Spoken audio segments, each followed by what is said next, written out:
नमस्कार, मी स्वराज तुम्हाला मूग डाळीच्या वड्या बनवून दाखवते. यालाच मुगवड्यासुद्धा, सांडगेसुद्धा बोलतात. तुमच्या इकडे काय बोलतात माहिती नाही, पण आमच्या इकडे मुगवड्या बोलतात. आणि हे वाळवणीचा पदार्थ उन्हाळ्याचा आहे, तर भाजीला घरात काही नसेल तरी बनवून ठेवू शकतो आपण वर्षभरासाठी. आता इथे अर्धा किलो मुगाची डाळ घेतलेली आहे.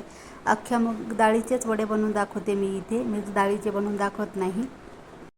आणि डाळ धुताना कधी हातावर चोळून घ्यायची आहे. 1 ते 2 पाण्याने स्वच्छ धुवून डाळ घेते मी. आणि इथे पाहू शकता, आता 2 ते 3 पाण्याने मी डाळ धुवून घेतलेली आहे. आता डाळ आपल्याला भिजत टाकायची आहे 7 ते 8 तासासाठी.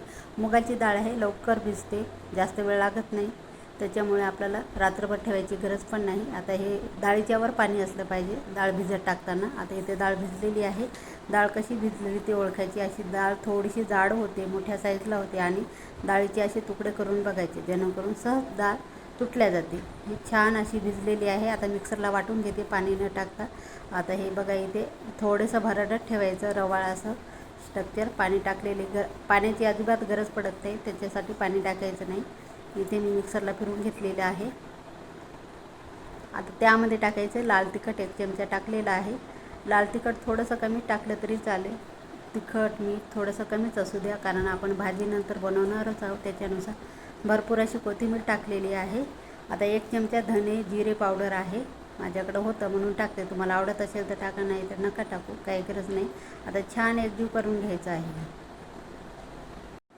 यामध्ये वाटणसुद्धा टाकतात, हिरवी मिरची, लसण, जिरे, धने. पण धने आणि जिरेची पावडर टाकलेली आहे. तुम्हाला आवडत असेल तर ते पण टाकू शकता, पण मी नाही टाकले. आता हे आपल्याला उन्हात न वाळवता एका प्लेटवर टाकून घेते मी.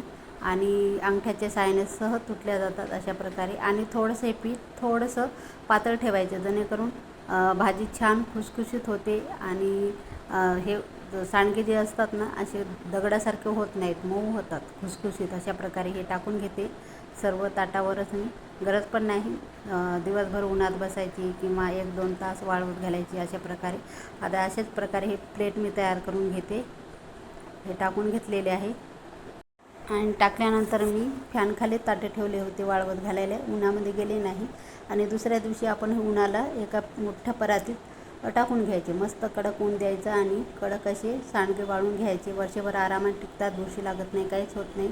आणि करून बघा, जास्त उन्हामध्ये बसत ना, फॅनखाली वाळवत घाला आणि दुसऱ्या दिवशी ठेवा. नक्कीच आवडले असेल तर लाईक करा, शेअर करा, कमेंट करा, सबस्क्राईब करा. म्हणून का चॅनलला नवीन असाल तर.